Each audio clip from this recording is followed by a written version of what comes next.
Gym वाली बहू। अरे ये क्या, निराली सुबह सुबह सब घर वालों को आंगन में बुला रही है। आइए जानते हैं कि इस बार क्या निराला करेगी सुषमा सदन में।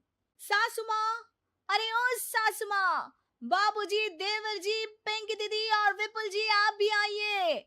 अरे क्या हुआ भाभी, ठीक हो ना, क्या बात है? क्यों सुबह सुबह अपनी सुरीली आवाज से गीत गा रही है ये मोहतरमा? लिबास पहनी हो, पजामा टी शर्ट, जे बिपुले की बिड़नी को कोई शर्म ना है। सब आंगन में आ जाते हैं और फिर आते हैं निराली के प्रिय पतिदेव। कहिए बीवी जी, क्यों बुलाया जा रहा है सबको एक साथ? गुड मॉर्निंग सबको। मैं चाहती हूँ कि आप सब भी मेरी तरह फिट रहे, तो अब से हम सब जिमिंग मतलब कि कसरत करेंगे। अरे बहू, जय का नया चौंचला ले आई, तुलसी मैया की पूजा छोड़ कर आई मैं, और तू जय जिम में। ओ मेरी प्यारी निराली, इतना सही आइडिया है दिन स्टार्ट करने का ये तोता तो मैना की ही सुनेगा। मैं ना सुबह सुबह पढ़ती हूँ, पूरा शेड्यूल बिगड़ जाएगा मेरा। जा पिंकी, जाकर तू चाय बना ले। अब उठ ही गई है सब तो चाय पी लेंगे साथ में। सवेरे से ही ये शहरी चौचला चालू हो गए। सब अपने अपने कामों में लग जाते हैं और निराली को अकेला छोड़कर चले जाते हैं। नहीं करना तो ना सही, मैं चली जिम। विपुल जी, आप चलिए मेरे साथ। बाय सासू माँ।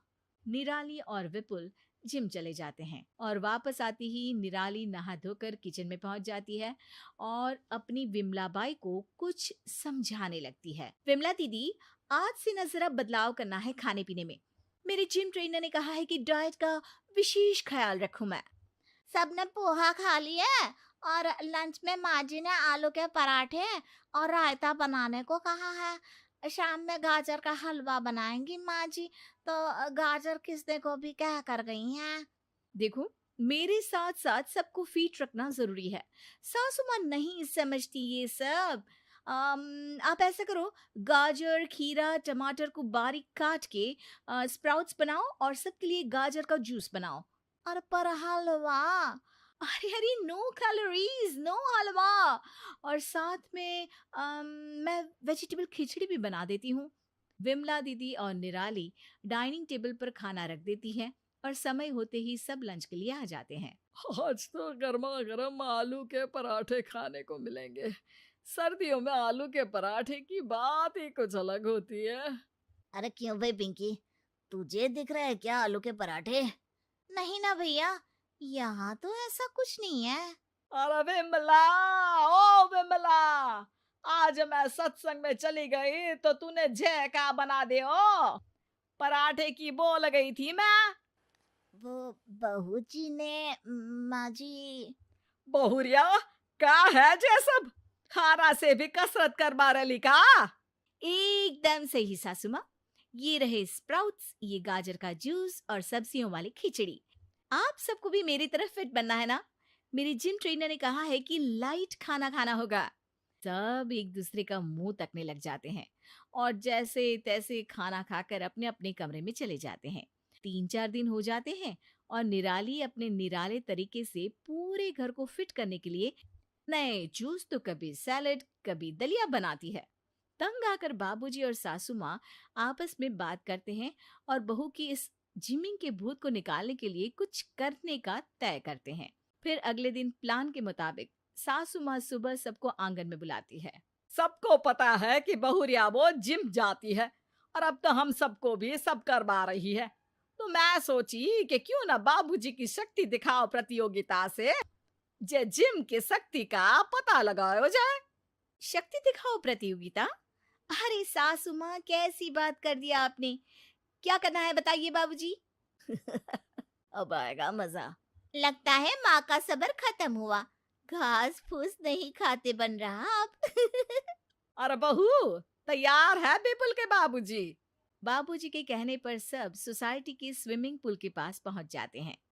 बहुरिया और बहुरिया की सासू माँ, हम देखते हैं कि पहले कौन इस पूल का एक चक्कर पूरा करता है। सुनते ही निराली पूल में छलांग लगा देती है और सासू माँ निराली से पूरे 1 मिनट पहले एक चक्कर पूरा भी कर लेती है। बहुरिया, चक्कर लगा को कहा था, तैरना जरूरी थोड़ी था। बिना गीले हुए देखो सासू माँ ने चक्कर लगा भी लिया। इसके बाद बाबूजी सबको आंगन में लगे आम के पेड़ के पास ले जाते हैं। अब देखते हैं कि कौन वो टहनी से आम तोड़ पाता है। पहले मैं जाऊंगी। अरे बिल्कुल तुम ही जाओ। निराली की लाख कोशिशों के बाद भी वो पेड़ पर चढ़ ही नहीं पाती और गिर पड़ती है। ओ निराली, लगी तो नहीं? आओ हाथ दो, अब मेरी बारी। सासू माँ एक पत्थर उठाती है और झट से एक ही निशाने में आम तोड़ देती है।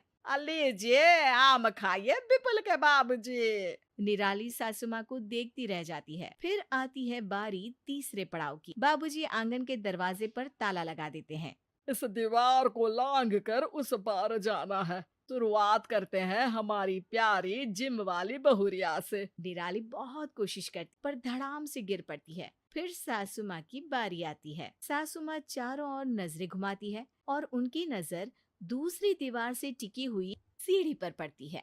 झट से वो सीढ़ी की मदद से दीवार लांघ लेती हैं। और इसी के साथ बहुरिया की सासू माँ बनती है शक्ति दिखाओ प्रतियोगिता की विजेता। सब जोर जोर से तालियां बजाते हैं और निराली अपना छोटा सा मुंह लिए सबको तकती रह जाती है। बहुरिया, तुमने अच्छी कोशिश की, पर का तुम्हें समझ आई कि जिम जाने से सिर्फ बॉडी बनती है? असल काम करने में शारीरिक बल के साथ दिमाग की शक्ति की भी तो जरूरत होती है ना। सिर्फ घास फूस खाने से नहीं होता सब। कसरत करना अच्छा है, पर तुम्हें जे जिमिंग से पूरा घर परेशान हो गया। करो, कोई बुराई नहीं है, पर सूझबूझ से।